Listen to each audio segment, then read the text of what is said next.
नमस्कार प्यारे विद्यार्थियों, अज असी Punjab state teacher eligibility test अते सेंट्रल टीचर एलिजिबिलिटी टेस्ट दी CDP का अगला topic children with special needs discuss करन जा रहे हैं। प्यारे विद्यार्थियों, ये टॉपिक थोड़ा लंबा बनेगा, इसलिए असी इसनूं दो पार्ट दे विच कवर करन दी कोशिश करांगे। आओ पहला पार्ट शुरू करते हैं, चिल्ड्रन विद स्पैशल नीड्स। प्यारे विद्यार्थियों, चिल्ड्रन विद स्पैशल नीड्स दे विच सब तो पहला असी फिजिकली हैंडीकैप्ड चिल्ड्रन की गलबात करांगे। फिजिकली हैंडीकैप्ड चिल्ड्रन का अर्थ होंदा है शरीरक तौर पर अपाहिज या अपंग बच्चे। इसदियां भी कई कैटेगरीज होंदियां ने। सब तो पहला देखते हैं विजुअली इंपेयर्ड चिल्ड्रन। विजुअली मतलब जिन्होंने दृष्टि की कोई समस्या होंदी है, जिन्होंने असीं नेत्रहीन बच्चों दे विच रख सकते हैं। We may divide the visually impaired children mainly into two categories. असीं विजुअली चैलेंज्ड चिल्ड्रन नूं यानी कि नेत्रहीन बच्चों नूं दो हिस्सों दे विच वंड सकते हैं।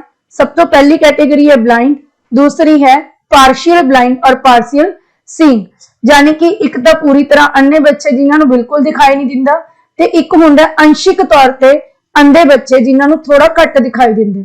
Educators often differentiate between blind and low vision students. जिहड़े सिक्ख्या शास्त्री ने वो अक्सर ही जिहड़े अन्ने बच्चे ते घट दृष्टि वाले बच्चे उन्हां दे विच अंतर करदे ने।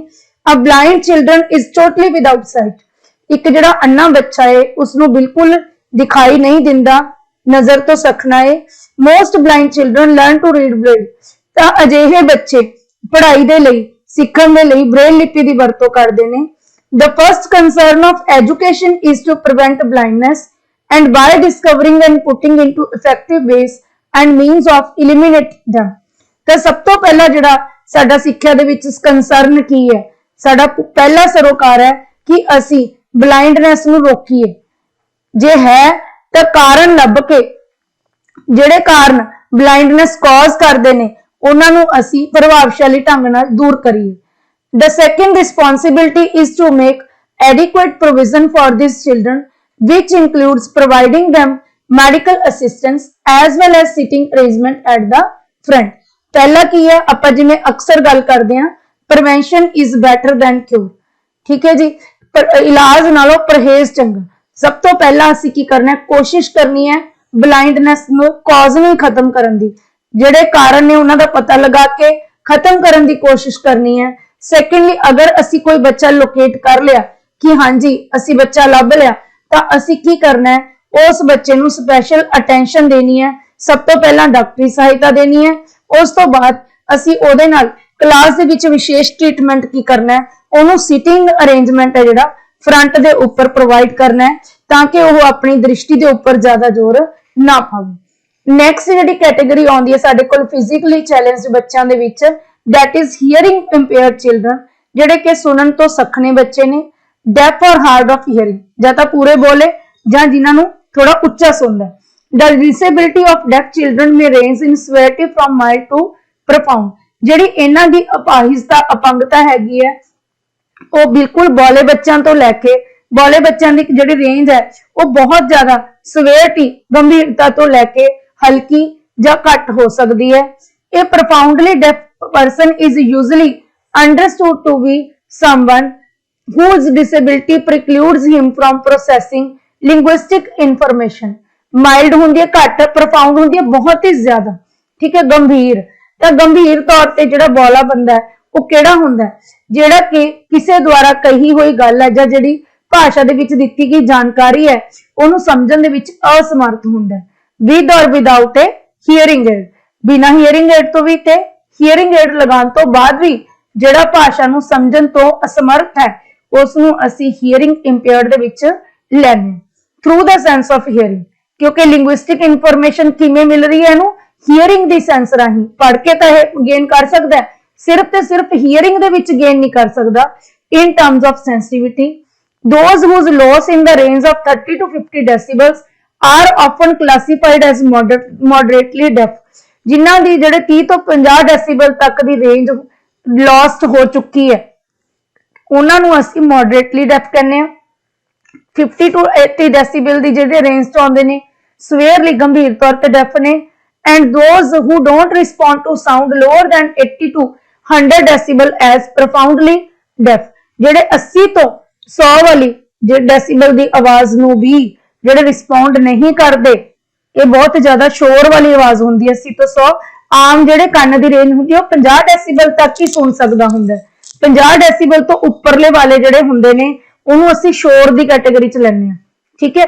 ਤਾਂ ਜਿਹੜੇ ਇੰਨੀ ਉੱਚੀ ਆਵਾਜ਼ ਦੇ ਵੀ ਸੁਣਨ ਦੇ ਕਾਬਿਲ ਨਹੀਂ ਹੈਗੇ ਉਹਨੂੰ ਵੀ ਰਿਐਕਟ ਨਹੀਂ ਕਰਦੇ, ਇਟ ਮੀਨਸ ਉਹ ਗੰਭੀਰ ਤੌਰ ਤੇ ਕੀ ਨੇ, ਡੂੰਘੇ ਤੌਰ ਤੇ ਬੋਲੇ ਬੱਚੇ ਨੇ। When the hearing impaired children read among the non-handicapped peers, both parents and teachers should be aware of the following facts। ਹੁਣ ਅਸੀਂ ਇੱਕ ਚੀਜ਼ ਦਾ ਹੋਰ ਧਿਆਨ ਰੱਖਣਾ ਹੈ ਕਿ ਜਿਹੜੀ ਸਾਡੀ ਪ੍ਰੈਜ਼ੈਂਟਲੀ ਚੱਲ ਰਹੀ ਸਿੱਖਿਆ ਪ੍ਰਣਾਲੀ ਹੈ ਉਹਦੇ ਵਿੱਚ ਇਨਕਲੂਸਿਵ ਐਜੂਕੇਸ਼ਨ ਦਾ ਕਨਸੈਪਟ ਹੈ। ਤੇ ਇਨਕਲੂਸਿਵ ਐਜੂਕੇਸ਼ਨ ਕੀ ਕਹਿੰਦੀ ਹੈ, ਹਰ ਤਰ੍ਹਾਂ ਦੇ ਬੱਚਿਆਂ ਨੂੰ ਅਸੀਂ ਇੱਕੋ ਹੀ ਕਲਾਸਰੂਮ ਦੇ ਵਿੱਚ ਪੜ੍ਹਾਉਣਾ ਹੈ। ਤਾਂ ਇਸ ਲਈ ਜਦੋਂ ਅਜਿਹੇ ਬੱਚੇ ਸੁਣਨ ਤੋਂ ਸਖਣੇ ਬੱਚੇ ਗੈਰ ਵਿਕਲਾਂਗ ਬੱਚਿਆਂ ਦੇ ਨਾਲ ਕਲਾਸ ਦੇ ਵਿੱਚ ਪੜਨਗੇ ਤਾਂ ਅਧਿਆਪਕ ਤੇ ਟੀਚਰ ਪੇਰੈਂਟਸ ਦੋਨਾਂ ਦੀ ਜ਼ਿੰਮੇਵਾਰੀ ਵੱਧ ਜਾਂਦੀ ਹੈ। ਕਿੰਨਾ ਗੱਲਾਂ ਦਾ ਧਿਆਨ ਰੱਖਣਾ ਹੈ।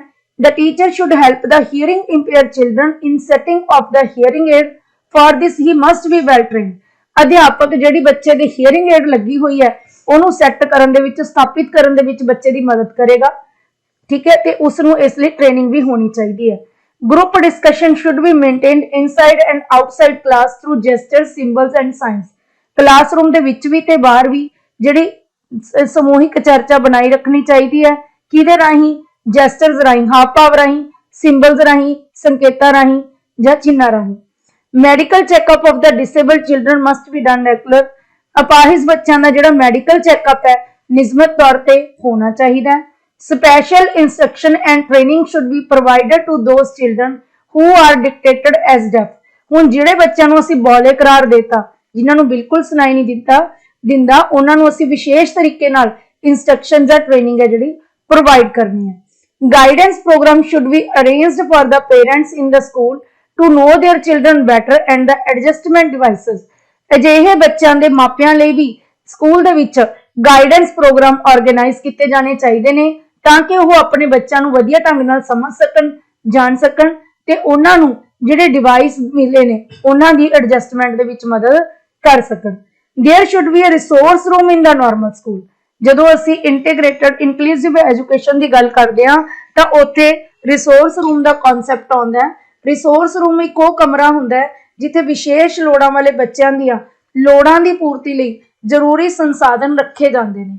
ਫੋਰ ਐਗਜ਼ਾਮਪਲ ਬਲਾਈਂਡ ਬੱਚਿਆਂ ਲਈ ਜਿੱਥੇ ਬ੍ਰੇਲ ਲਿਪੀ ਦਾ ਅਰੇਂਜਮੈਂਟ ਹੁੰਦਾ ਹੈ, ਜਿਸ ਤੇ ਜਿਹੜੇ ਬੋਲੇ ਬੱਚੇ ਨੇ ਉਹਨਾਂ ਲਈ ਹੀਅਰਿੰਗ ਏਡਸ ਦਾ ਪ੍ਰਬੰਧ ਹੁੰਦਾ ਹੈ। The resource teacher should be in charge of this। ਇਸ ਰਿਸੋਰਸ ਰੂਮ ਦਾ ਇੰਚਾਰਜ ਰਿਸੋਰਸ ਟੀਚਰ ਹੋਏਗਾ ਜਿਹਨੇ ਸਪੈਸ਼ਲ ਐਜੂਕੇਸ਼ਨ ਦੇ ਵਿੱਚ ਬੀਐਡ ਕੀਤੀ ਹੋਏਗੀ।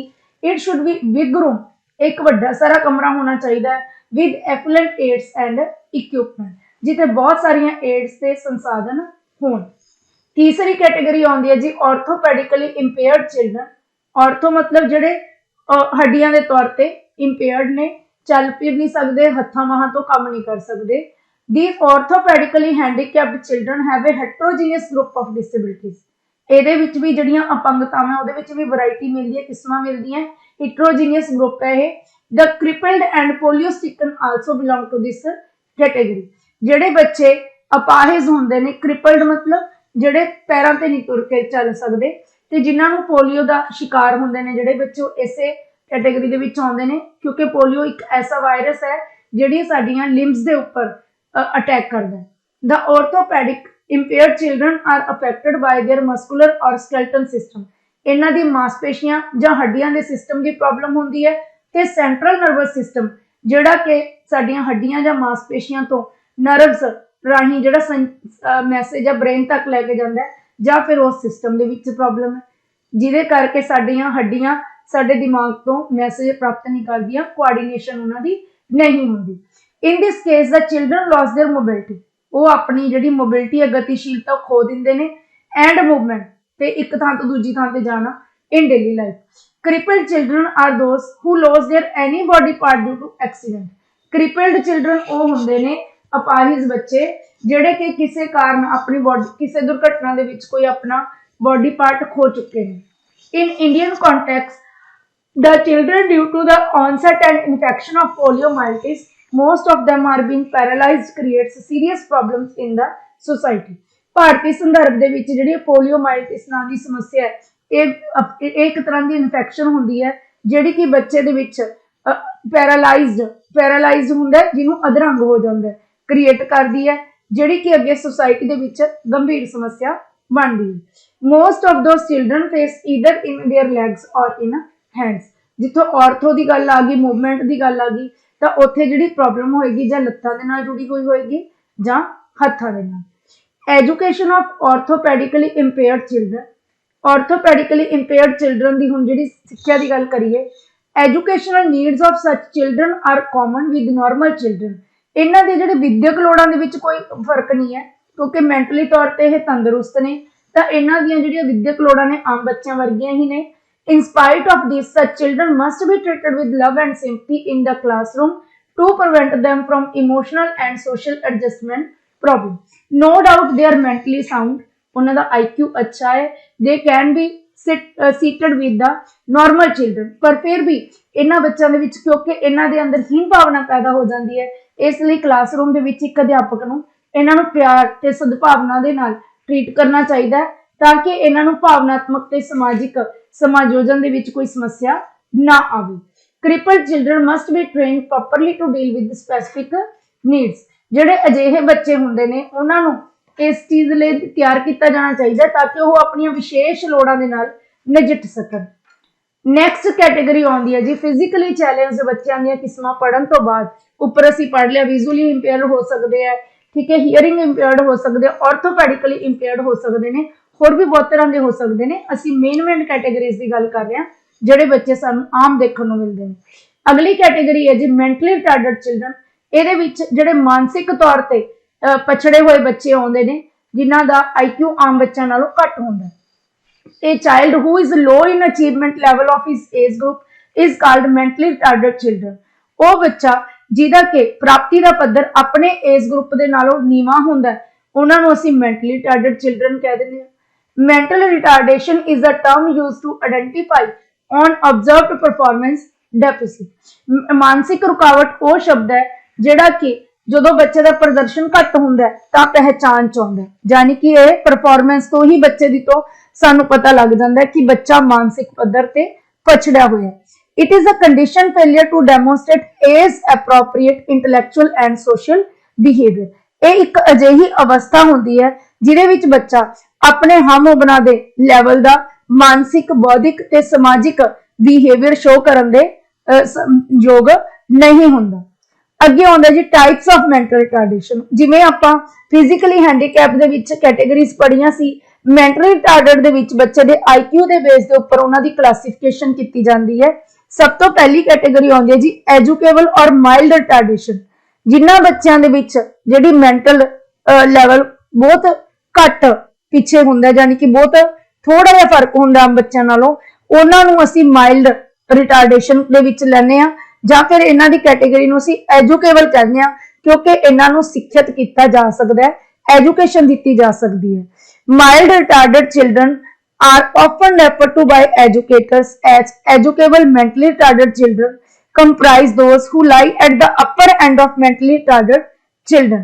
सिक्खिकां द्वारा जिहड़ी माइल्ड रिटार्डेशन चिल्ड्रन है उन्हां नूं किहड़ी कैटेगरी च रखिया गया, सब तो अपर एंड ते रखिया गया। मेंटली चैलेंज बच्चों दे विचों जे सब तो बेस्ट जां उपरली कैटेगरी लईए तां इह वाली आएगी क्योंकि इन्हां दी रिटार्डेशन बहुत माइल्ड जी हुंदी है। Their mental handicapped is regarded as minimal. इन्हां दा जिहड़ा मानसिक अपाहिजता हैगी बहुत घट पद्धर दी हुंदी है। As their major intelligence falls in the IQ range of 50-55 to 70 और 75 ते इन्हां दा जिहड़ा IQ दी रेंज हुंदी है 50-55 तो लैके 70-75 दी हुंदी है। नैक्सट कैटेगरी आउंदी है ट्रेनेबल मेंटली रिटार्डेड, यानी कि इन्हां नूं असीं एजुकेट नहीं कर सकदे पर असीं जिहड़ियां मोटर स्किल्स आ उन्हां दे विच ट्रेन कर सकदे हां। Moderate retarded are sometimes referred to as trainable mentally retarded। ये मॉडरेट कैटेगरी है, मध दर्जे की कैटेगरी है जिन्हों असीं ट्रेनेबल दे विच लैके चलदे हां These children fall at the lower end of mentally retarded range. Their IQ usually lie between 30-35 to 50 to 55. ਇਹ ਹੇਠਲੇ ਪੱਧਰ ਤੇ ਆ ਜਾਂਦੇ ਨੇ ਜਿਨ੍ਹਾਂ ਦਾ IQ 30-35 ਤੋਂ ਲੈ ਕੇ 50-55 ਤੱਕ ਦਾ ਹੁੰਦਾ ਹੈ। ਨੈਕਸਟ ਕੈਟਾਗਰੀ ਆਉਂਦੀ ਹੈ ਜੀ ਸਵੇਅਰਲੀ ਔਰ ਪ੍ਰੋਫਾਉਂਡਲੀ ਮੈਂਟਲੀ ਰਿਟਾਰਡਡ, ਜਿਹੜੇ ਬਹੁਤ ਗੰਭੀਰ ਤੌਰ ਤੇ ਜਾਂ ਡੂੰਘੇ ਤੌਰ ਤੇ ਮਾਨਸਿਕ ਤੌਰ ਤੇ ਕਮਜ਼ੋਰ ਹੁੰਦੇ ਨੇ, ਫੁੱਲੀ ਡਿਪੈਂਡੈਂਟ ਹੁੰਦੇ ਨੇ। ਸਵੇਅਰ ਔਰ profoundly retarded children are almost identified at birth or shortly after birth. ਇਹਨਾਂ ਬੱਚਿਆਂ ਦੀ ਪਹਿਚਾਣ ਜਨਮ ਤੋਂ ਤੁਰੰਤ ਬਾਅਦ ਜਾਂ ਫਿਰ ਥੋੜੇ ਜਿਹੇ ਸਮੇਂ ਬਾਅਦ ਹੋ ਜਾਂਦੀ ਹੈ। ਇਹਨਾਂ ਦਾ IQ ਲੈਵਲ ਬਹੁਤ ਹੀ ਘੱਟ ਹੁੰਦਾ, below 30 ਹੁੰਦਾ and these children are totally dependent. ਇਹ ਜਿਹੜੇ ਬੱਚੇ ਹੁੰਦੇ ਨੇ most of the part totally dependent ਹੁੰਦੇ ਨੇ on others for their existence. ਆਪਣੀ ਹੋਂਦ ਦੇ ਲਈ ਪੂਰੀ ਤਰ੍ਹਾਂ ਦੂਜਿਆਂ ਤੇ ਨਿਰਭਰ ਨੇ and are institutional use quite early in life. ਤੇ ਇਹਨਾਂ ਦੀ ਜ਼ਿੰਦਗੀ ਦੇ ਸ਼ੁਰੂਆਤੀ ਇਅਰਸ ਦੇ ਵਿੱਚ ਹੀ ਇਹਨਾਂ ਨੂੰ ਜਿਹੜੀ ਇਹਨਾਂ ਦਾ ਮਤਲਬ IQ ਲੈਵਲ ਹੈ ਉਹਨੂੰ ਅਸੀਂ ਇੰਸਟੀਟਿਊਸ਼ਨਲ ਇਸ ਲਈ ਕਿਹਾ ਕਿਉਂਕਿ ਅਸੀਂ ਇਹਨਾਂ ਨੂੰ ਆਮ ਤੌਰ ਤੇ ਕਿਸੇ ਖਾਸ ਇੰਸਟੀਟਿਊਸ਼ਨ ਦੇ ਵਿੱਚ ਭੇਜਦੇ ਆ ਇਹਨਾਂ ਦੀ ਸਿਖਲਾਈ ਦੇ ਲਈ। most of them have significant cerebral nervous damage. ਇਹਨਾਂ ਦਾ ਸਵੇਅਰ ਤੌਰ ਤੇ ਜਿਹੜਾ cerebral nervous system ਹੁੰਦਾ ਹੈ ਜਿਹੜਾ ਕਿ ਬਹੁਤ ਮਹੱਤਵਪੂਰਨ ਹੁੰਦਾ ਹੈ ਸਾਡੀਆਂ ਕਿਰਿਆਵਾਂ ਦੇ ਲਈ, ਉਹ ਡੈਮੇਜ ਹੋਇਆ ਹੁੰਦਾ ਹੈ ਜਾਂ ਫਿਰ and may have other handicapped condition, ਤੇ ਇਹਨਾਂ ਨੂੰ ਹੋਰ ਵੀ ਕਈ ਤਰ੍ਹਾਂ ਦੀਆਂ ਅਪਾਹਿਜ ਹਾਲਤਾਂ ਦੇ ਵਿੱਚੋਂ ਲੰਘਣਾ ਪੈ ਸਕਦਾ ਹੈ। According to American association of mental diseases system mental retarded children are classified in the following way.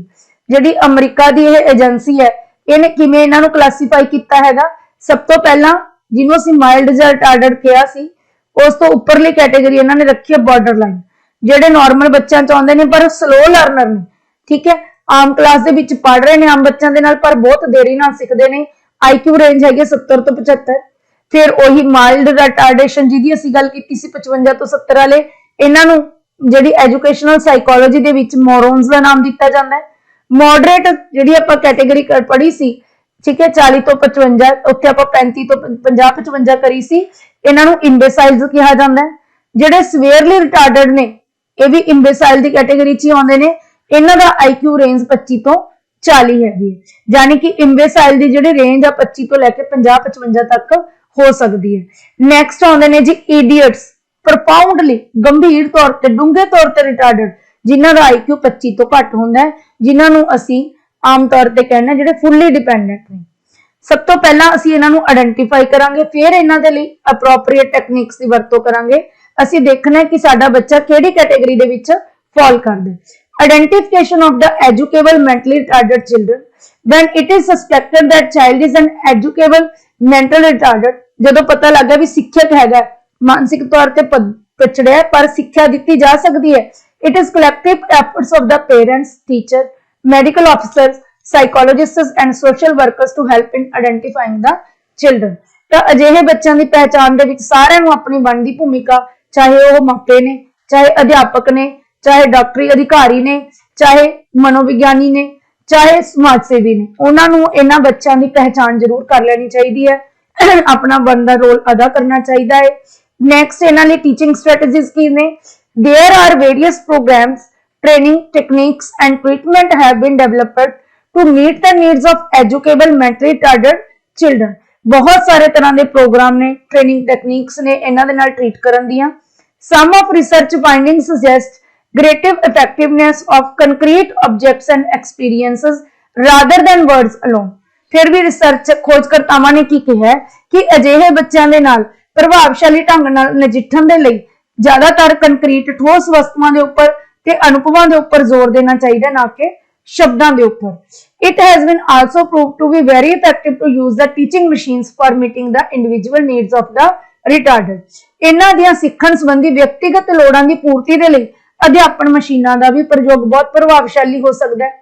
The machines are typically suitable because of the advantage of immediate feedback. ਹੁਣ ਇਹ ਮਸ਼ੀਨਾਂ ਕਿਉਂ ਉਪਯੋਗੀ ਨੇ?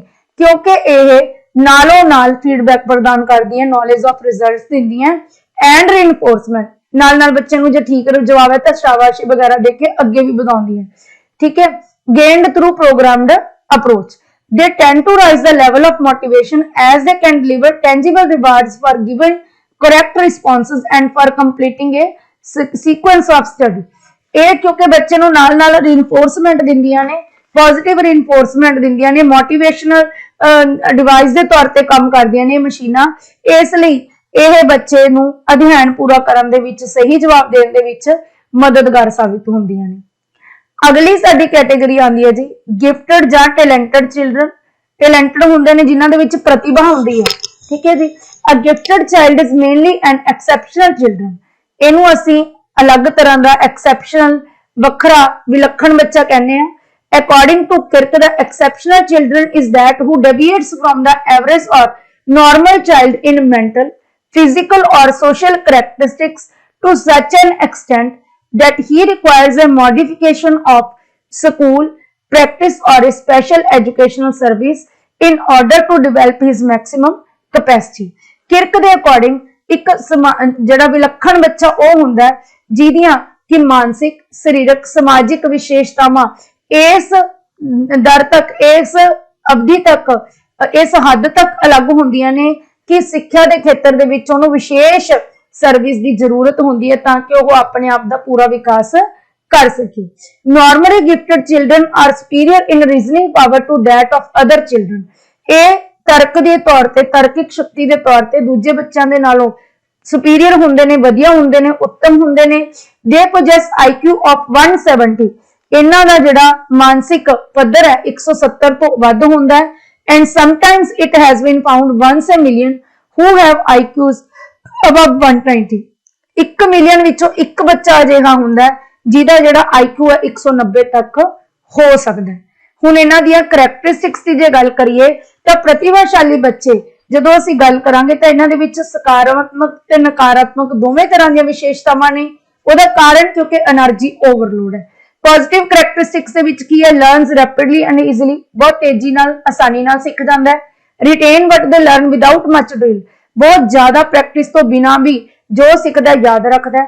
ਸੋ ਮਚ ਕਿਉਰਿਓਸਿਟੀ ਇਨ, show much curiosity ਇਨ questioning, ਸਵਾਲਾਂ ਦੇ ਵਿੱਚੋਂ ਪਤਾ ਲੱਗਦਾ ਕਿ ਇਹ 'ਚ ਉਤਸੁਕਤਾ ਬਹੁਤ ਹੈ। ਇਹ ਬਹੁਤ ਘੱਟ ਕਰੈਕਟਰਿਸਟਿਕਸ ਨੇ, ਇਹਨਾਂ ਦੇ ਵਿੱਚ ਬਹੁਤ ਜ਼ਿਆਦਾ ਕਰੈਕਟਰਿਸਟਿਕਸ ਹੁੰਦੀਆਂ ਦੇ ਵਿਸ਼ੇਸ਼ਤਾਵਾਂ ਦੇਖਣ ਨੂੰ ਮਿਲਦੀਆਂ। ਆਮ ਬੱਚਿਆਂ ਦੇ ਨਾਲੋਂ ਛੇਤੀ ਸਿੱਖ ਜਾਂਦਾ, ਠੀਕ ਹੈ, ਤੇ ਵਧੀਆ ਕੁਆਲਿਟੀ ਦਾ ਸਿੱਖਦਾ ਹੈ। ਸਮਾਜਿਕ ਤੌਰ ਤੇ ਹਰੇਕ ਦੇ ਨਾਲ ਆੜੀ ਹੁੰਦੀ ਹੈ, ਵਧੀਆ ਤਰੀਕੇ ਨਾਲ ਡੀਲਿੰਗ ਹੁੰਦੀ ਹੈ, ਸਮਾਜ ਦੇ ਵਿੱਚ ਅੱਛੇ ਤਰੀਕੇ ਨਾਲ ਵਿਚਰਦੇ ਨੇ। ਨੈਗੇਟਿਵ ਕਰੈਕਟਰਿਸਟਿਕਸ ਦੀ ਗੱਲ ਕਰੀਏ ਤਾਂ ਰੈਸਟਲੈਸ ਹੁੰਦੇ ਨੇ, એનર્ਜੀ ਬਹੁਤ ਜ਼ਿਆਦਾ, ਬੇਚੈਨ ਨੇ। ਡਿਸਟ੍ਰੀਬਿਊਟਿੰਗ ਇਨ ਅਟੈਂਟਿਵ, ਇਹ ਕੀ ਹੈ? ਬੇਧਿਆਨੇ ਹੁੰਦੇ ਨੇ। ਕੇਅਰਲੈਸ ਇਨ ਹੈਂਡਰਾਈਟਿੰਗ, ਲਿਖਣ ਦੇ ਵਿੱਚ ਕੇਅਰਲੈਸ ਹੁੰਦੇ ਨੇ, ਕਾਹਲੀ ਬਹੁਤ ਕਰਦੇ ਨੇ। ਇਨਡਿਫਰੈਂਟ ਟੂ ਕਲਾਸ ਵਰਕ, ਜਮਾਤ ਦੇ ਵਿੱਚ ਜਦੋਂ ਅਧਿਆਪਕ ਪੜਾਉਂਦਾ ਤਾਂ ਉਸ ਤੋਂ ਅੱਗੇ ਅੱਗੇ ਚੱਲਦੇ ਨੇ, ਤਾਂ ਉਹਦੇ ਪ੍ਰਤੀ ਕੀ ਹੁੰਦੇ ਨੇ? ਵਿਭਿੰਨ ਇਹਨਾਂ ਦਾ ਜਿਹੜਾ ਐਟੀਟਿਊਡ ਹੈ ਕਲਾਸ ਦੇ ਵਿੱਚ ਐਂ ਲੱਗੂਗਾ ਵੀ ਇਹ ਧਿਆਨ ਨਹੀਂ ਦਿੰਦੇ। ਆਊਟਸਪੋਕਨ ਕ੍ਰਿਟੀਕਲੀ, ਆਲੋਚਨਾ ਬੜੀ ਛੇਤੀ ਕਰਦੇ ਨੇ, ਬੜੀ ਛੇਤੀ ਕਹਿ ਦੇਣਗੇ ਵੀ ਇਹ ਐ ਨਹੀਂ, ਐ ਹੋਊਗਾ। ਐਜੂਕੇਸ਼ਨ ਦੀ ਜੇ ਇਹਨਾਂ ਦੀ ਗੱਲ ਕਰੀਏ, ਫਸਟ ਸਟੈਪ ਹੀ ਆਇਡੈਂਟੀਫਿਕੇਸ਼ਨ। ਜਿਹੜੇ ਮਰਜ਼ੀ ਤੁਸੀਂ ਬੱਚੇ ਦੀ ਗੱਲ ਕਰ ਲਓ, ਸਭ ਤੋਂ ਪਹਿਲਾਂ ਅਸੀਂ ਪਛਾਣ ਕਰਨੀ ਹੁੰਦੀ ਹੈ। ਤੇ ਇਹਦੀ ਪਛਾਣ ਕਿਵੇਂ ਹੋਊਗੀ? With some kind of IQ and achievement test and on the basis of common observation in the classroom. ਜਿਹੜੇ IQ ਟੈਸਟ ਜਾਂ ਅਚੀਵਮੈਂਟ ਟੈਸਟ ਨੇ, ਉਹਦੇ ਨਾਲ ਜਿਹੜਾ ਨਿਰੀਖਣ ਹੈ ਉਹਦੇ ਆਧਾਰ ਤੇ ਅਸੀਂ ਸਿੱਟਾ ਕੱਢ ਸਕਦੇ ਹਾਂ ਕਿ ਬੱਚਾ ਪ੍ਰਤਿਭਾਸ਼ਾਲੀ ਹੈ। ਹੁਣ ਇਹਦੀ ਸਿੱਖਿਆ ਦਾ ਪ੍ਰੋਗਰਾਮ ਕੀ ਹੈ? ਐਨਰਿਚਮੈਂਟ ਪ੍ਰੋਗਰਾਮ, ਸੰਸ਼ੋਧਨ programme.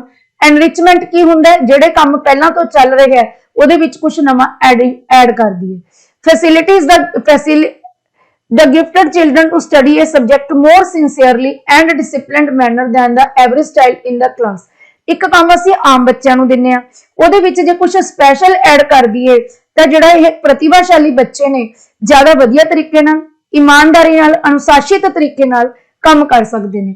when the gifted child is taught in a normal classroom, ਜਦੋਂ ਅਸੀਂ ਅਜਿਹੇ ਬੱਚਿਆਂ ਨੂੰ ਆਮ ਜਮਾਤ ਦੇ ਵਿੱਚ ਪੜਾਉਂਦੇ ਆ, his wide range of abilities, skills, interests and specific needs are not fulfilled, ਤਾਂ ਇਹਦੀਆਂ ਜਿਹੜੀਆਂ ਵਿਸ਼ੇਸ਼ ਯੋਗਤਾਵਾਂ ਹੁੰਦੀਆਂ, ਹੁਨਰ ਹੁੰਦੇ ਨੇ, ਰੁਝਾਨ ਹੁੰਦੇ ਨੇ ਜਾਂ ਲੋੜਾਂ ਹੁੰਦੀਆਂ, ਉਹਨਾਂ ਦੀ ਪੂਰਤੀ ਨਹੀਂ ਹੁੰਦੀ। So enrichment activities should be arranged for the gifted child which he can carry out by himself at the desk।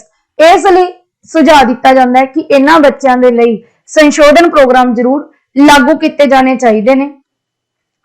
In some cases he may be allowed to learn individually while he is in a small group। ਕਈ ਵਾਰੀ ਕੀ ਹੁੰਦਾ, ਕੁਝ ਕੇਸਾਂ ਦੇ ਵਿੱਚ ਛੋਟੇ group ਦੇ ਵਿੱਚ ਅਸੀਂ ਉਹਨੂੰ ਵਿਅਕਤੀਗਤ ਤੌਰ ਤੇ इजाजत दे सकते हैं कुछ अलग ਵੱਡੇ ਪੱਧਰ ਦਾ ਕਰਨ ਦੀ।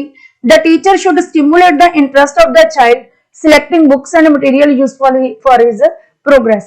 ਅਧਿਆਪਕ ਨੂੰ ਵੀ ਬੱਚੇ ਦੀ ਦਿਲਚਸਪੀ ਨੂੰ ਦੇਖਦੇ ਹੋਏ ਇਹਨੂੰ ਤੀਬਰ ਕਰਨ ਦੇ ਲਈ ਉਹਨੂੰ ਕਿਤਾਬਾਂ ਤੇ ਸਮੱਗਰੀ ਦੀ ਚੋਣ ਕਰਨ ਦੇ ਵਿੱਚ ਜਿਹੜੀ ਕਿ ਉਹਦੇ ਪ੍ਰੋਗਰੈਸ ਤਰੱਕੀ ਦੇ ਵਿੱਚ ਸਹਾਇਕ ਹੋਵੇ ਮਦਦ ਕਰਨੀ ਚਾਹੀਦੀ ਹੈ। The creative pursuits can be handled by taking different projects in group basic। The gifted children may be encouraged to participate in hobby clubs।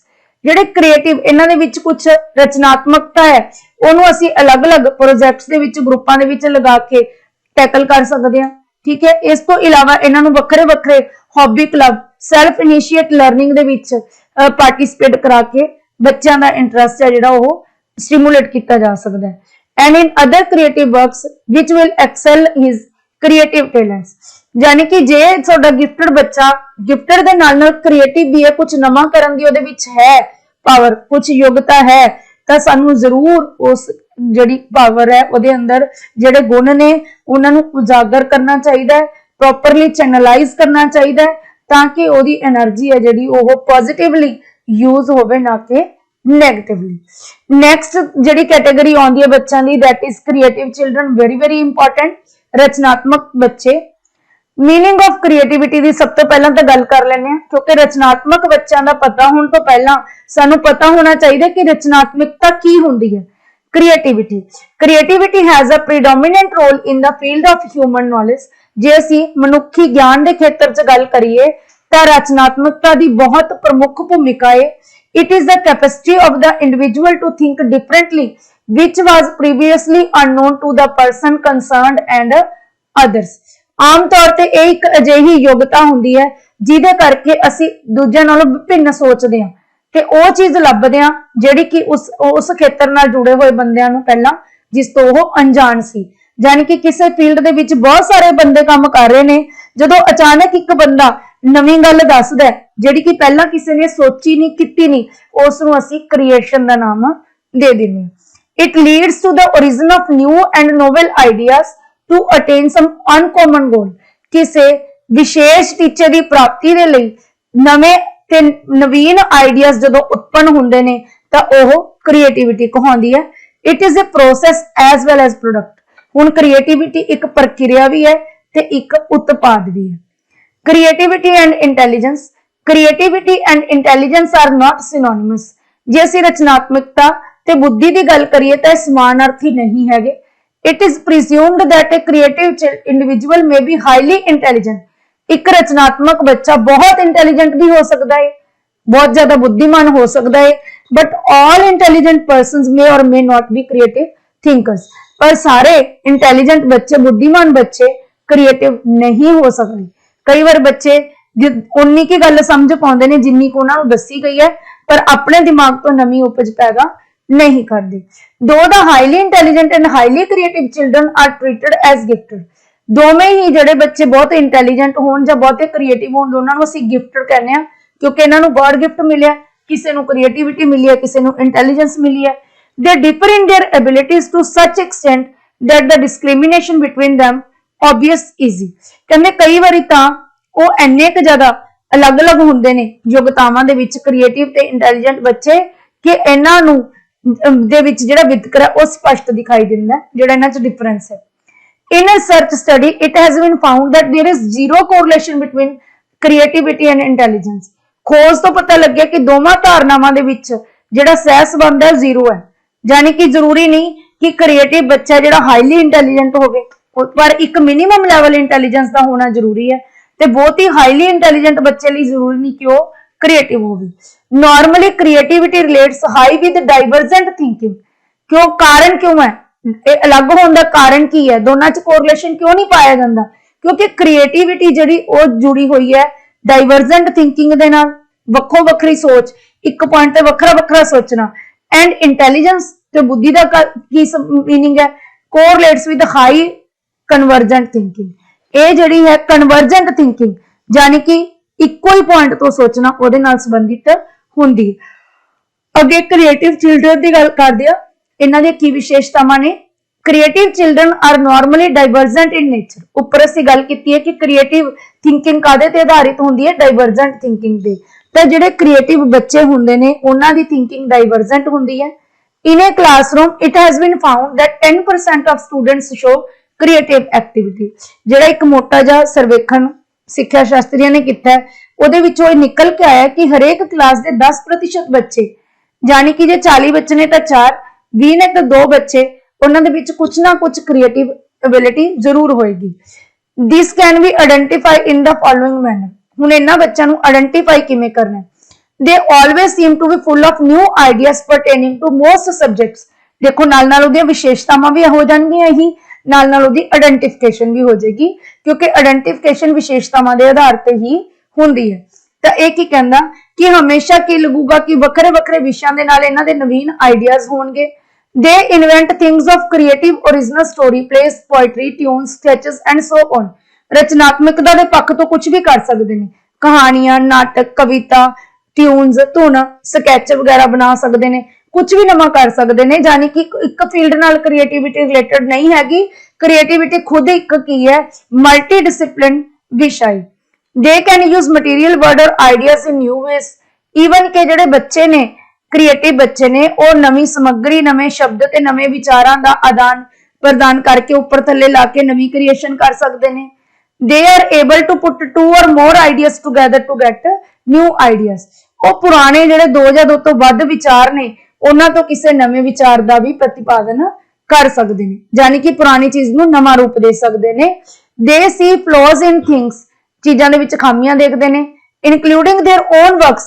ਆਪਣੇ ਕੰਮ ਨੂੰ ਵੀ ਵਿੱਚ ਹੀ ਸੰਮਿਲਿਤ ਕਰਕੇ, and can suggest better ways to do a job or reach an objective। ਤੇ ਕਿਸੇ ਟੀਚੇ ਦੀ ਪ੍ਰਾਪਤੀ ਲਈ ਕਿਹੜਾ ਰਸਤਾ ਚੁਣਿਆ ਜਾਵੇ, ਕਿਹੜਾ ਤਰੀਕਾ ਅਪਣਾਇਆ ਜਾਵੇ, ਉਹਦਾ ਸੁਝਾਅ ਇਹ ਦੇ ਸਕਦੇ ਨੇ। They are willing to experiment to get answer। ਜਵਾਬ ਪ੍ਰਾਪਤੀ ਦੇ ਲਈ ਪ੍ਰਤੀਯੋਗਤਾ ਜਾਂ ਪ੍ਰਯੋਗ ਕਰ ਸਕਦੇ ਨੇ। Flexible and open minded। ਲਚਕੀਲੇ ਹੁੰਦੇ ਨੇ, open minded ਹੁੰਦੇ ਨੇ। They are willing to try one method after another। ਇੱਕ ਤੋਂ ਬਾਅਦ ਦੂਜਾ ਢੰਗ ਅਜਮਾਉਂਦੇ ਨੇ। To and to change their mind if needed। ਜੇ ਲੋੜ ਪਵੇ ਤਾਂ ਆਪਣਾ ਮਨ ਵੀ ਬਦਲ ਲੈਂਦੇ ਨੇ। ਸਭ ਤੋਂ ਜ਼ਿਆਦਾ ਇੰਪੋਰਟੈਂਟ ਕ੍ਰੀਏਟਿਵ ਚਿਲਡਰਨ ਦੇ ਵਿੱਚ ਆਉਂਦਾ ਜੀ ਕ੍ਰੀਏਟਿਵ ਪ੍ਰੋਸੈਸ, ਕਿਉਂਕਿ ਆਪਾਂ ਉੱਪਰ ਗੱਲ ਕੀਤੀ ਹੈ ਕਿ ਕ੍ਰੀਏਟਿਵਿਟੀ ਇੱਕ ਪ੍ਰੋਸੈਸ ਵੀ ਹੈ ਤੇ ਇੱਕ ਪ੍ਰੋਡਕਟ ਵੀ ਹੈ। ਜੇ ਪ੍ਰੋਸੈਸ ਹੈ ਤਾਂ ਸਾਨੂੰ ਇਹਦੇ ਸਟੈਪਸ ਪਤਾ ਹੋਣੇ ਜ਼ਰੂਰੀ ਨੇ। Research works have shown that creative thinking passes through different stages। Research work ਨੇ ਖੋਜ ਦਾ ਜਿੰਨਾ ਵੀ ਕੰਮ ਹੋਇਆ, ਖੋਜ ਕਾਰਜ ਤੋਂ ਪਤਾ ਲੱਗਿਆ ਕਿ ਜਿਹੜੀ ਇਹ ਰਚਨਾਤਮਕਤਾ ਨਾਲ ਸੰਬੰਧਿਤ ਸਾਡੀ ਸੋਚ ਹੁੰਦੀ ਹੈ, ਸਿਰਜਣਾਤਮਕਤਾ ਨਾਲ ਸੰਬੰਧਿਤ ਸੋਚ ਹੁੰਦੀ ਹੈ, ਇਹ ਅਲੱਗ-ਅਲੱਗ ਪੜਾਵਾਂ ਚੋਂ ਲੰਘਦੀ ਹੈ। ਕਿਸੇ ਨਵੇਂ ਆਈਡੀਆ ਦੀ ਉਪਜ ਤੋਂ ਪਹਿਲਾਂ, ਨੋਵਲ ਵਰਕ, ਨਵੀਨ ਕੰਮ ਤੋਂ ਪਹਿਲਾਂ, a new solution to a problem which was not been previously existed। ਤੇ ਇੱਕ ਕਿਸੇ ਅਜਿਹੀ ਸਮੱਸਿਆ ਦੇ ਹੱਲ ਲਈ ਜਿਹੜੀ ਕਿ ਪਹਿਲਾਂ ਦੇਖਣ 'ਚ ਨਹੀਂ ਆਈ, ਉਹਦਾ ਨਵਾਂ ਹੱਲ ਸੁਝਾਉਣ ਨੂੰ ਵੀ ਕ੍ਰੀਏਟਿਵ ਪ੍ਰੋਸੈਸ ਕਹਿ ਸਕਦੇ ਹਾਂ। ਕਿਹੜੇ-ਕਿਹੜੇ 4 ਸਟੇਜਸ ਨੇ ਇਹਦੇ ਵਿੱਚ? ਸਭ ਤੋਂ ਪਹਿਲਾਂ ਹੈਗਾ ਪ੍ਰੈਪਰੇਸ਼ਨ, ਫਿਰ ਹੁੰਦਾ ਇਨਕਿਊਬੇਸ਼ਨ, ਤੀਸਰਾ ਹੁੰਦਾ ਇਲੂਮੀਨੇਸ਼ਨ ਤੇ ਚੌਥਾ ਹੁੰਦਾ ਵੈਰੀਫਿਕੇਸ਼ਨ। ਸਭ ਤੋਂ ਪਹਿਲਾਂ ਗੱਲ ਕਰਦੇ ਹਾਂ ਪ੍ਰੈਪਰੇਸ਼ਨ ਦੀ, ਤਿਆਰੀ ਦੀ। This is a stage where the individual accumulates experiences, undergoes observing many events and collects all possible information about the problem। ਇਹ ਸਮੱਸਿਆ ਨਾਲ ਜੁੜੀ ਹੋਈ ਉਹ ਸਟੇਜ ਹੈ ਜਿੱਥੇ ਉਹ ਵੱਖਰੇ-ਵੱਖਰੇ ਤਜਰਬੇ ਇਕੱਠੇ ਕਰਦਾ ਹੈ, ਬਹੁਤ ਸਾਰੇ ਨਿਰੀਖਣਾਂ ਦੀ ਜਿਹੜੀ ਪੜਤਾਲ ਹੈ ਕਰਦਾ ਹੈ, ਬਹੁਤ ਸਾਰੀ ਜਿਹੜੀ ਜਾਣਕਾਰੀ ਇਕੱਠੀ ਕਰਦਾ ਹੈ ਘਟਨਾਵਾਂ ਦੇ ਸੰਬੰਧੀ। ਠੀਕ ਹੈ। This may be done in deliberate way or undeliberate way। ਇਹ ਜਿਹੜੀ ਚੀਜ਼ ਹੈ ਜਾਣਬੁੱਝ ਕੇ, ਮਤਲਬ ਦਿਮਾਗ 'ਚ ਪਲੈਨਿੰਗ ਕਰਕੇ ਵੀ ਕੀਤੀ ਜਾ ਸਕਦੀ ਹੈ, ਇਨਸੀਡੈਂਟਲੀ ਵੀ ਹੋ ਸਕਦੀ ਹੈ। For example, to write a poem or to write a book, select a suitable area। ਕਹਿੰਦੇ ਸਭ ਤੋਂ ਪਹਿਲਾਂ ਕੋਈ ਪੋਇਮ ਲਿਖਣੀ ਹੈ ਜਾਂ ਕੋਈ ਕਿਤਾਬ ਲਿਖਣੀ ਹੈ ਤਾਂ ਪਹਿਲਾਂ ਤੁਹਾਡਾ ਫੀਲਡ ਆਫ ਇੰਟਰਸਟ ਦੇਖੋ ਕੀ ਹੈ, ਤੁਹਾਡਾ ਏਰੀਆ ਕੀ ਹੈ। This is a period of assemble and integrate the material। ਫਿਰ ਤੁਸੀਂ ਕੀ ਕਰਨਾ, ਉਸ ਫੀਲਡ ਦੇ ਨਾਲ ਰਿਲੇਟਡ ਸਮੱਗਰੀ ਇਕੱਠੀ ਕਰਨੀ ਹੈ। ਜੇ ਮੈਂ ਕੋਈ ਪੋਇਮ ਲਿਖਣਾ ਚਾਹਨੀ ਆ ਤਾਂ ਉਹ ਜਿਹੜੇ ਟੌਪਿਕ ਤੇ ਲਿਖਣਾ ਚਾਹਨੀ ਉਹਦੇ ਨਾਲ ਰਿਲੇਟਡ 5-7 ਪੋਇਮਸ ਪੜੂੰਗੀ। And to wait for the right movement to create a new thing. ਇਹਨੂੰ ਅਸੀਂ ਤਿਆਰੀ ਦਾ ਫੇਜ਼ ਕਹਤਾ, ਕੁਝ ਅਸੀਂ ਡੈਲੀਬਰੇਟ ਐਫਰਟਸ ਨਹੀਂ ਕੀਤੀਆਂ, ਜੋ ਚੀਜ਼ ਸੋਚਣੀ ਸੀ ਸੋਚ ਕੇ ਦਿਮਾਗ 'ਚ ਛੱਡਤੀ। ਅੱਗੇ ਆਉਂਦਾ ਜੀ ਇਨਕਿਊਬੇਸ਼ਨ। ਹੁਣ ਇੱਥੇ ਚੀਜ਼ ਛੱਡੀ ਹੋਈ ਹੈ, ਬਚਾ ਲੇ, ਪੂਰੀ ਨਹੀਂ ਕੀਤੀ। ਠੀਕ ਹੈ। ਉਹਦੇ ਨਾਲ ਰਿਲੇਟਡ 5-4 ਕਵਿਤਾਵਾਂ ਪੜ੍ਹ ਕੇ ਦਿਮਾਗ ਨੂੰ ਖਾਲੀ ਛੱਡਤਾ। ਖਾਲੀ ਦਿਮਾਗ ਨੂੰ ਛੱਡ ਕੇ ਕੀ ਹੋਊਗੀ, ਇਨਕਿਊਬੇਸ਼ਨ, ਬੱਲਬ ਜਗਣਗੇ। This is not a period of obvious progress, ਇਹਦੇ ਵਿੱਚ ਕੁਝ ਨਹੀਂ ਕਰਦਾ ਬੰਦਾ, कोई तरक्की नहीं करता, अगे नहीं बढ़ता। The individual tries to assimilate and organize the obtained information and experiences gathered in preparation stage। इस तो पहला वाली स्टेज ਦੇ ਵਿੱਚ ਜਿਹੜੇ ਉਹਨੂੰ ਤਜਰਬੇ ਹਾਸਲ ਹੋਏ ਸੀ, ਜਿਹੜੀ ਉਹਨੇ ਜਾਣਕਾਰੀ ਇਕੱਠੀ ਕੀਤੀ ਸੀ ਵੱਖਰੇ ਵੱਖਰੇ ਸੋਮਿਆਂ ਤੋਂ, ਉਹਨੂੰ ਉਹ ਕੀ ਕਰਦਾ, ਇਕੱਠਾ ਕਰਦਾ, ਇਕੱਤਰ ਕਰਦਾ। He remains away to make himself involved in his work or thinking process directly। ਉਹ ਆਪਣੇ ਆਪ ਨੂੰ ਇਸ ਕੰਮ ਤੋਂ ਦੂਰ ਰੱਖਦਾ ਹੈ ਤਾਂ ਕਿ ਉਹ ਸਿੱਧੇ ਤੌਰ ਤੇ ਇਹਦੇ ਵਿੱਚ ਭਾਗ ਨਾ ਲਵੇ।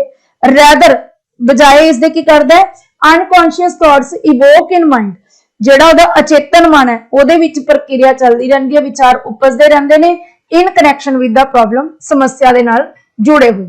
ਠੀਕ ਹੈ ਜੀ, ਜੋ ਆਪ ਨੇ ਇੰਟੈਂਸ਼ਨਲੀ ਨਹੀਂ ਸੋਚਦੇ, ਆਟੋਮੈਟਿਕਲੀ ਦਿਮਾਗ 'ਚ ਕੁਝ ਚੱਲ ਰਿਹਾ ਕਿਉਂਕਿ ਪ੍ਰੈਪਰੇਸ਼ਨ 'ਚ ਆਈਡੀਆ ਮਿਲ ਗਿਆ ਸੀ, ਹੁਣ ਉਹ ਆਈਡੀਆ ਫਲ ਫੁੱਲ ਰਿਹਾ। ਅੱਗੇ ਆਉਂਦਾ ਜੀ ਇਲੂਮੀਨੇਸ਼ਨ।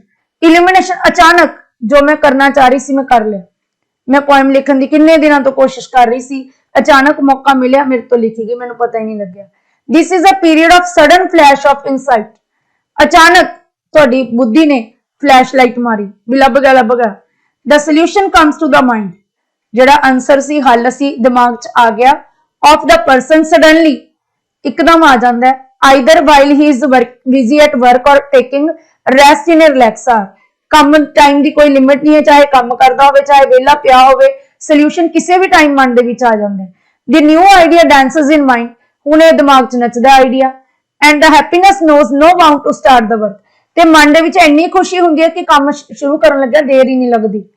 ਦ possible aspirations rise to complete the work, ਜਿਹੜੀ ਉਹਨਾਂ ਦੇ ਅੰਦਰ ਮੋਟੀਵੇਸ਼ਨ ਆ ਗਈ, ਠੀਕ ਹੈ, ਉਹਦੇ ਅੰਦਰ ਐਸਪੀਰੇਸ਼ਨਸ ਸੰਭਾਵਿਤ ਇੱਛਾਵਾਂ ਵੱਧ ਗਈਆਂ, ਉਹ ਉਹਨੂੰ ਧੱਕਾ ਲਾਉਂਦੀਆਂ ਟੂ ਕੰਪਲੀਟ ਦ ਵਰਕ, ਕੰਮ ਨੂੰ ਪੂਰਾ ਕਰਨ ਲਈ। Remaining silent for a long time in incubation period, ਹਾਲਾਂਕਿ ਇਸ ਤੋਂ ਪਹਿਲਾਂ ਇਨਕਿਊਬੇਸ਼ਨ ਸਮੇਂ ਦੇ ਵਿੱਚ ਬਹੁਤ ਟਾਈਮ ਮਾਈਂਡ ਰਿਲੈਕਸ ਰਿਹਾ, ਪਰ ਹੁਣ ਮੈਨੂੰ ਐ ਹੋ ਗਿਆ ਵੀ ਮੈਂ ਕਰਾਂ। ਠੀਕ ਹੈ ਜੀ, ਵੈਰੀਫਿਕੇਸ਼ਨ। ਹੁਣ ਕੀ ਕਰਦੇ ਆਂ ਅਸੀਂ, ਆਈਡੀਆ ਆ ਗਿਆ ਸੀ ਦੇਖੋ ਇੱਥੇ ਦਿਮਾਗ ਦੇ ਵਿੱਚ। This is a period of rethinking where the new idea is revised and the concepts of reorganised. ਇਹ ਉਹ ਫੇਜ਼ ਹੈ ਜਿਹਦੇ ਵਿੱਚ ਅਸੀਂ ਦੁਬਾਰਾ ਸੋਚਦੇ ਆਂ ਵੀ ਜੋ ਮੇਰੇ ਮਨ ਦੇ ਵਿੱਚ ਆਈਡੀਆ ਆਇਆ ਸੀ ਉਹ ਠੀਕ ਹੈ ਕਿ ਉਹ ਬਦਲੀਏ, ਜਾਂ ਜਿਹੜੀਆਂ ਅਸੀਂ ਧਾਰਨਾਵਾਂ ਪਹਿਲਾਂ ਇਕੱਠੀਆਂ ਕੀਤੀਆਂ ਉਹਨਾਂ ਨੂੰ ਅਸੀਂ ਅਰੇਂਜ ਕਰੀਏ। ਦ individual tries to reflect his ideas by expressing on paper or painting on canvas। ਹੁਣ ਜਿਹੜਾ ਵਿਅਕਤੀ ਹੈ ਉਹ ਆਪਣੇ ਜਿਹੜੇ ਆਈਡੀਆਜ਼ ਨੇ ਉਹਨਾਂ ਨੂੰ ਸ਼ੋਅ ਕਰਨ ਦੀ ਕੋਸ਼ਿਸ਼ ਕਰਦਾ ਹੈ, ਲਿਖ ਕੇ ਜਾਂ ਪੇਂਟ ਕਰਕੇ। Before the new ideas takes in the final shape, ਨਵਾਂ ਆਈਡੀਆ ਨਵਾਂ ਵਿਚਾਰ ਫਾਈਨਲ ਸ਼ੇਪ ਲੈਣ ਤੋਂ ਪਹਿਲਾਂ trial and error test may be repeated, ਇਹਨੂੰ ਦੁਬਾਰਾ ਰਿਪੀਟ ਕੀਤਾ ਜਾ ਸਕਦਾ ਹੈ। And all kinds of experiments may be applied to make it more refined and acceptable, ਤੇ ਬਹੁਤ ਤਰ੍ਹਾਂ ਦੇ ਪ੍ਰਯੋਗ ਕੀਤੇ ਜਾ ਸਕਦੇ ਨੇ ਜੋ ਤੁਸੀਂ ਹੱਲ ਸੁਝਾਇਆ ਸੀ ਉਹਨੂੰ ਹੋਰ ਵਧੀਆ ਕਰਨ ਦੇ ਲਈ ਤੇ ਲਾਗੂ ਕਰਨ ਦੇ ਲਈ। Education programme for the creative children, ਤਾਂ ਇਹ ਸਾਡੇ 4 ਸਟੈਪ ਬਿਲਕੁਲ ਤੁਸੀਂ ਭੁੱਲਣੇ ਨਹੀਂ ਹੈ। ਸਭ ਤੋਂ ਪਹਿਲਾਂ ਸੀ ਪ੍ਰੈਪਰੇਸ਼ਨ, ਫਿਰ ਸੀ ਇਨਕਿਊਬੇਸ਼ਨ, ਦੈਨ ਆਉਂਦਾ ਇਲੂਮੀਨੇਸ਼ਨ ਤੇ ਲਾਸਟ ਦੇ ਵਿੱਚ ਆਉਂਦਾ ਵੈਰੀਫਿਕੇਸ਼ਨ। ਹੁਣ ਇਹਦਾ ਐਜੂਕੇਸ਼ਨਲ ਪ੍ਰੋਗਰਾਮ ਕੀ ਹੈ? It is the marked in the classroom situation that a teacher is more attracted towards a non-creative student than a creative student, as the former shows convergent attitude and the latter reflects the divergent attitude towards a problem। ਕਹਿੰਦੇ ਦੇਖਣ ਚ ਆਇਆ ਕਿ ਜਿਹੜਾ ਅਧਿਆਪਕਾਂ ਦਾ ਲਗਾਵ ਹੁੰਦਾ ਉਹ ਜਿਹੜੇ ਨਾਨ ਕ੍ਰੀਏਟਿਵ ਬੱਚਿਆਂ ਚ ਜ਼ਿਆਦਾ ਹੁੰਦਾ ਕਿਉਂਕਿ ਉਹ ਉਹੀ ਕੰਮ ਕਰਦੇ ਨੇ ਜੋ ਅਧਿਆਪਕ ਕਰਾਉਂਦਾ, ਪਰ ਜਿਹੜੇ ਕ੍ਰੀਏਟਿਵ ਬੱਚੇ ਹੋਣਗੇ, ਠੀਕ ਹੈ, ਜਿਹੜੇ ਕਿ ਡਾਈਵਰਜੈਂਟ ਬੱਚੇ ਦਿਖਾਉਣਗੇ, ਕ੍ਰੀਏਟਿਵ ਬੱਚੇ ਉਹ ਕੀ ਕਰਨਗੇ, ਅਲੱਗ ਤਰੀਕੇ ਨਾਲ ਸੋਚ ਕੇ ਨਵਾਂ ਹੱਲ ਲੱਭਣ ਦੀ ਕੋਸ਼ਿਸ਼ ਕਰਨਗੇ। ਅਧਿਆਪਕ ਦੀ ਜਿਹੜੀ ਜ਼ਿੰਮੇਵਾਰੀ ਥੋੜੀ ਜੀ ਵੱਧ ਜਾਏਗੀ। ਤਾਂ ਕੀ ਕਰਨਾ ਚਾਹੀਦਾ? ਕ੍ਰੀਏਟੀਵਿਟੀ ਨੂੰ ਫੋਸਟਰ ਕਰਨ ਲਈ ਪ੍ਰੋਵਾਈਡਿੰਗ ਨੈਸੈਸਰੀ ਫਰੀडम, ਬੱਚਿਆਂ ਨੂੰ ਆਜ਼ਾਦੀ ਦਿਓ। ਜੋ ਉੱਤਰ ਤੁਸੀਂ ਲਿਖਾਇਆ ਜ਼ਰੂਰੀ ਨਹੀਂ ਬੱਚੇ ਉਹੀ ਪ੍ਰੋਡਿਊਸ ਕਰਨ, ਆਨਸਰ ਸਹੀ ਹੋਣਾ ਚਾਹੀਦਾ, ਸ਼ਬਦ ਕੋਈ ਵੀ ਹੋ ਸਕਦੇ ਨੇ। Developing self confidence and providing security, ਬੱਚਿਆਂ ਦੇ ਵਿੱਚ ਆਤਮ ਵਿਸ਼ਵਾਸ ਤੇ ਸੁਰੱਖਿਆ ਦੀ ਭਾਵਨਾ ਪੈਦਾ ਕਰੇ। ਪ੍ਰੋਵਾਈਡਿੰਗ ਐਨਰਿਚਮੈਂਟ ਟੈਕਨੀਕ, ਸੰਸ਼ੋਧਨ ਤਕਨੀਕ ਪ੍ਰਦਾਨ ਕਰੇ। ਪ੍ਰੋਵਾਈਡਿੰਗ ਵੈਰਾਈਟੀ ਆਫ ਅਪਰੋਚ, ਅਲੱਗ-ਅਲੱਗ ਅਪਰੋਚਸ ਦੇ ਨਾਲ ਬੱਚੇ ਨੂੰ ਡੀਲ ਕਰੇ। ਐਨਕਰੇਜਿੰਗ ਓਰੀਜਨੈਲਿਟੀ, ਬੱਚੇ ਦੇ ਵਿੱਚ ਮੌਲਿਕਤਾ ਨੂੰ ਉਤਸ਼ਾਹਿਤ ਕਰੇ। ਡਿਵੈਲਪਿੰਗ ਲੀਡਰਸ਼ਿਪ ਕੁਆਲਿਟੀ, ਬੱਚੇ ਦੇ ਅੰਦਰ ਜਿਹੜੇ ਲੀਡਰਸ਼ਿਪ ਕਰਨ ਦੇ ਗੁਣ ਨੇ, ਅਗਵਾਈ ਦੇ ਗੁਣ ਨੇ, ਉਹਨਾਂ ਨੂੰ ਵਿਕਸਿਤ ਕਰੇ। ਪ੍ਰੋਵਾਈਡਿੰਗ ਪ੍ਰੋਪਰ ਇਨਵਾਇਰਨਮੈਂਟ, ਬੱਚਿਆਂ ਨੂੰ ਉਚਿਤ ਵਾਤਾਵਰਣ ਦੀ ਬਹੁਤ ਲੋੜ ਹੁੰਦੀ ਹੈ and it can be provided by the teacher in the classroom, ਤੇ ਇਹ ਉਚਿਤ ਇਨਵਾਇਰਨਮੈਂਟ ਇੱਕ ਅਧਿਆਪਕ ਹੀ ਕਮਰੇ ਦੇ ਵਿੱਚ ਪ੍ਰਦਾਨ ਕਰ ਸਕਦਾ ਹੈ। opportunities to realize the creative resources of the society, ਆਪਾਂ ਨੂੰ ਪਤਾ ਹੈ ਸਕੂਲ ਤੇ ਸੁਸਾਇਟੀ ਇਕੱਠੇ ਹੀ ਨੇ, ਸਕੂਲ ਤੇ ਸੁਸਾਇਟੀ ਇੱਕ ਦੂਜੇ ਲਈ ਬਣੇ ਨੇ, ਇੱਕ ਦੂਜੇ ਦੀ ਸੇਵਾ ਕਰਦੇ ਨੇ ਤੇ ਉਹਦੀ ਮਦਦ ਕਰਦੇ ਨੇ। ਤਾਂ ਤੁਸੀਂ ਕੀ ਕਰਨਾ ਹੈ ਕਿ ਸਮਾਜ ਦੇ ਵਿੱਚ ਜਿੰਨੇ ਵੀ ਰਚਨਾਤਮਕ ਸੋਰਸਸ ਨੇ ਉਹਨਾਂ ਨੂੰ ਵਰਤਣ ਦੀ, ਉਹਨਾਂ ਦੇ ਮੌਕੇ, ਉਹਨਾਂ ਨੂੰ ਸਾਕਾਰ ਕਰਨ ਦੀ, ਸਰੋਤਾਂ ਨੂੰ ਵਰਤਣ ਦੀ ਤੁਹਾਨੂੰ ਮੌਕੇ ਲੱਭਣੇ ਚਾਹੀਦੇ ਨੇ। ਤਾਂ ਪਿਆਰੇ ਵਿਦਿਆਰਥੀਓ, ਇਹ ਸੀ ਆਪਣਾ ਪਾਰਟ 1 CWSN ਬਾਰੇ। ਨੈਕਸਟ ਟੌਪਿਕ ਦੇ ਵਿੱਚ, ਅਗਲੇ ਪਾਰਟ ਦੇ ਵਿੱਚ ਅਸੀਂ different kinds of learning disabilities ਬਾਰੇ ਪੜਾਂਗੇ और ਇਹ ਟੌਪਿਕ ਵੀ ਸਾਡਾ CWSN ਦੇ ਵਿੱਚ ਹੀ ਕਵਰ ਹੋਏਗਾ। ਮੈਨੂੰ ਉਮੀਦ ਹੈ ਕਿ ਅੱਜ ਦੀ ਵੀਡੀਓ ਤੁਹਾਨੂੰ ਜ਼ਰੂਰ ਪਸੰਦ ਆਈ ਹੋਵੇਗੀ। ਸੋ ਵੱਧ ਤੋਂ ਵੱਧ ਵੀਡੀਓ ਨੂੰ ਲਾਈਕ ਕਰੋ, ਸ਼ੇਅਰ ਕਰੋ ਤੇ ਮੇਰੇ ਚੈਨਲ ਨੂੰ ਸਬਸਕ੍ਰਾਈਬ ਕਰਨਾ ਨਾ ਭੁੱਲੋ। ਅਗਰ ਤੁਸੀਂ ਬੈਲ ਆਈਕਨ ਪ੍ਰੈਸ ਨਹੀਂ ਕੀਤਾ ਤਾਂ ਕਰ ਲਓ, ਤਾਂ ਕਿ ਆਉਣ ਵਾਲੀਆਂ ਵੀਡੀਓ ਦੇ ਨੋਟੀਫਿਕੇਸ਼ਨ ਤੁਹਾਡੇ ਤੱਕ ਪਹੁੰਚਦੇ ਰਹਿਣ। ਅੱਜ ਦੀ ਵੀਡੀਓ ਦੇਖਣ ਦੇ ਲਈ ਤੁਹਾਡਾ ਬਹੁਤ ਬਹੁਤ ਧੰਨਵਾਦ।